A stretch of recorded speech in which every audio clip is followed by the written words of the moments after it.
Have you ever heard of chronic illness grief? Sure, we've all heard about grief when someone passes away and we miss them. But have you ever considered that maybe some of the emotions and some of the things that we're going through are related to being chronically ill and grieving through that? If this strikes a chord, then stick around as our guest Shawn Whitney dissects this even more. Life moves fast, and so should the answers to your biggest questions. Welcome to Endo Batteries Quick Connect, your direct line to expert insights. Short, powerful, and right to the point. You send in the questions, I bring in the experts, and in just 5 minutes, you get the knowledge you need. No long episodes, no extra time needed. And just remember, expert opinions shared here are for general information and not for personalized medical advice. Always consult your provider for your case-specific guidance. Got a question? Send it in, and let's quickly get you the answers. I'm your host, Alana, and it's time to connect. Today, I'm honored to welcome Shawn Whitney, a licensed therapist and founder of Restoration Family Therapy. Shawn specializes in trauma-informed care and supports individuals and families navigating the complex emotional toll of chronic illness. His compassionate approach helps clients process past wounds, build resilience, and find connection in the midst of physical and emotional pain. Whether it's coping with medical trauma, managing the stress of a long-term diagnosis, or healing relational strain caused by illness, Shawn provides a safe space for restoration and growth. Let's get into this.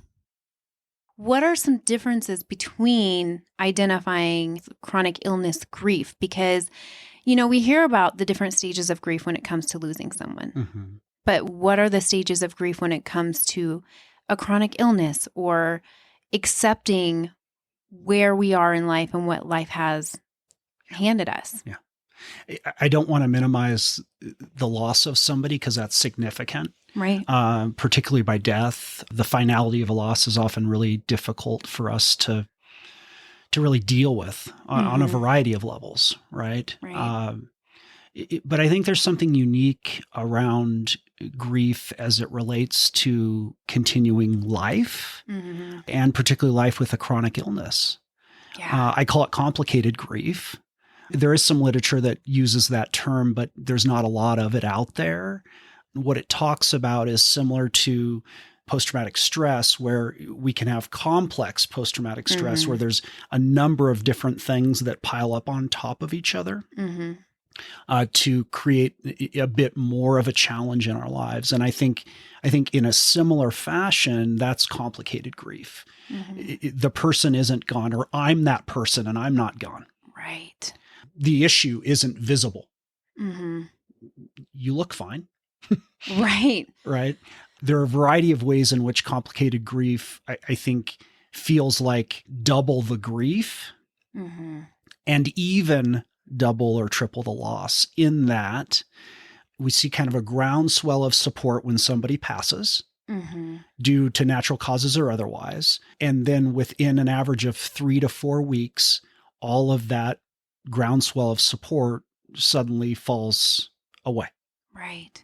Right? That most of the time when we lose somebody to death, there's a lot of support, a lot of thoughts, a lot of prayers, a lot of gifts, a lot of offers for help. Right. And then it disappears.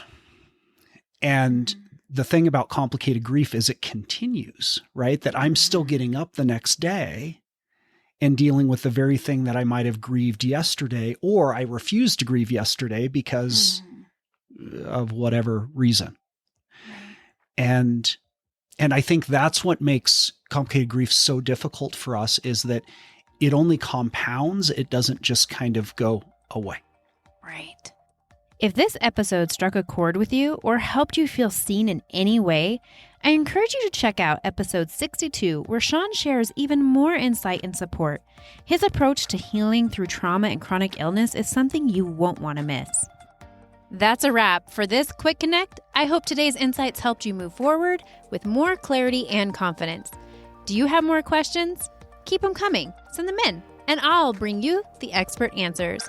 You can send them in by using the link in the top of the description of this podcast episode, or by emailing contact@endobattery.com or visiting the endobattery.com contact page. Until next time, keep feeling empowered through knowledge.